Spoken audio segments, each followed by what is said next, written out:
meetings in London, in Birmingham, in Manchester, in Liverpool, telling them that down there you have found land which is flowing with milk and honey, the biblical Canaan.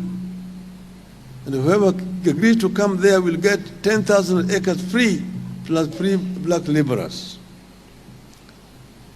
At that time, the story about Africa was very, very disturbing and worrying in England. Nobody wanted to come here. Most people did not want to come. So you got very little response. In frustration, he came back to Kenya. When he came back, someone suggested to him to try down south. So he went down south. He went by ship from Mombasa to Durban. And in Durban, he addressed town hall meeting. Durban, Port Elizabeth, East London, Cape Town, Kimberley, Joburg. There he found a white man who had lived in Africa for generations and who did not fear Africa.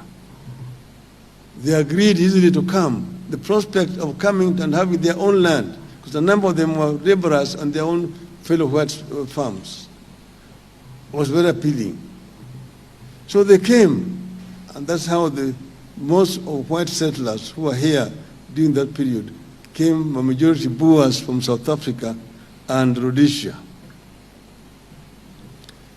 So they came here, they got land and got laborers.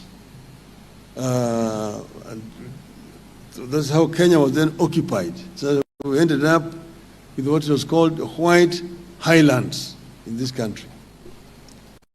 And people were moved, population were moved to create space for these people to settle. From Laikipia, from the slopes of Mount Kenya, the Maasai communities were living there. The whole of that Laikipia plain were moved. Around Naivasha, there was a corridor, 10-mile corridor, opened for Maasais to pass without chasing ngombes, to go down to Narok and Kajiado, as they called. Some Maasais were moved from Eldoret area. That area is called Uasin Gishu County today. But the Uasin Gishu Maasai are now in Trans Nzoia. That's where they live. They were moved from there to create space for Wazungus to settle in those areas. In Kericho and Bomet there, the large chunk of land was taken away from the Kipsigis and turned into tea estates. The same thing happened in Nandi. The same thing happened in Central Province area here and around Mount Kenya area. People were moved away from their lands and to create space for large-scale farming. So that's how Kenya was now settled by the white men. And then the white men, of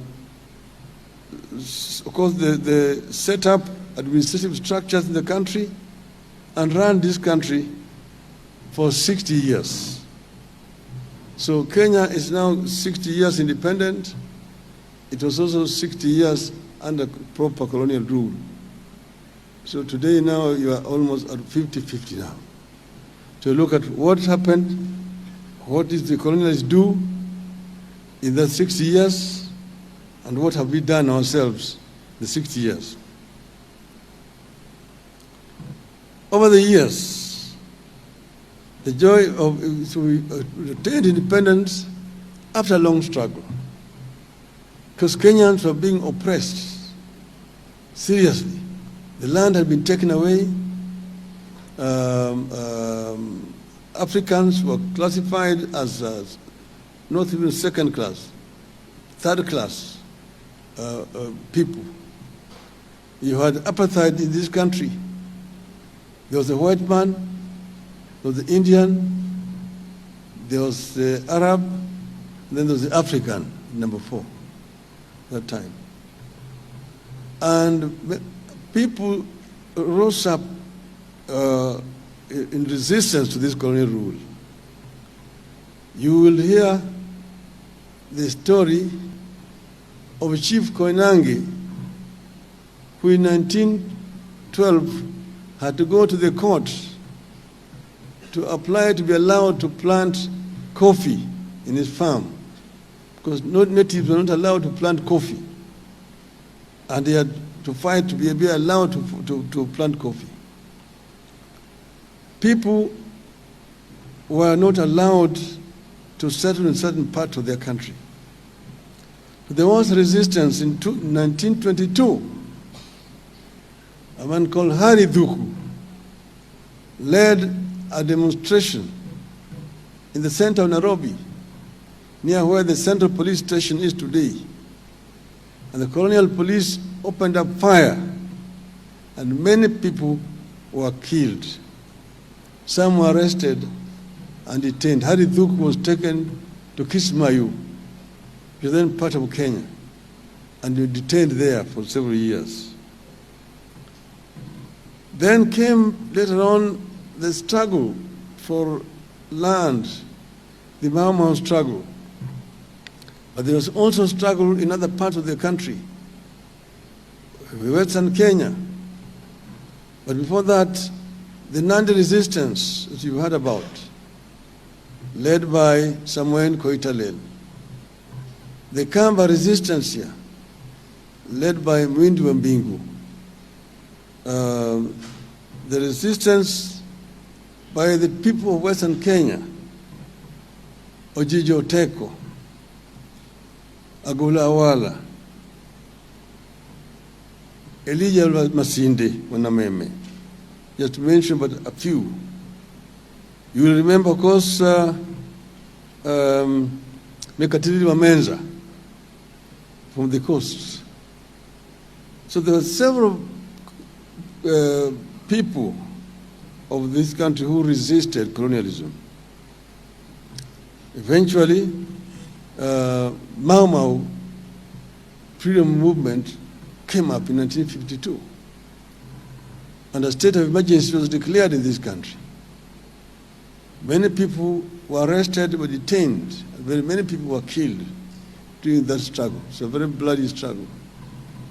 You must remember that before that, there's a man called Wayaki Wahinga who was arrested from his home, taken all the way to the Savo, made to dig his own grave, and was buried alive in his own grave. So the struggle was very bloody. But in the end, independence came. And independence was a combination, the struggle was a combination of the freedom fighters who were fighting and those who mobilized the masses to protest, to urge for independence in this country. And of course, you remember the Kapenguria 6, Jomo Kenyatta, Willard Kagia, Chieng' Oneko, Kungu Karumba, Fred Kubai, Paul Ngei. Then came the first elected African members of Legico. You will remember Jaramogi Oginga Odinga, Masinde Muliro, Tom Mbaya, Lawrence Oguda, Daniel Arap Moi, Ronald Ngala, Zhou Muimi. Those were the people who were elected members. Eventually, others joined, and independence came on the 12th of December. Now, when Kenya became independent, of course, people were very, very expectant. Kenyans were some of the most optimistic people at that time, because we retained independence. People thought that prosperity will come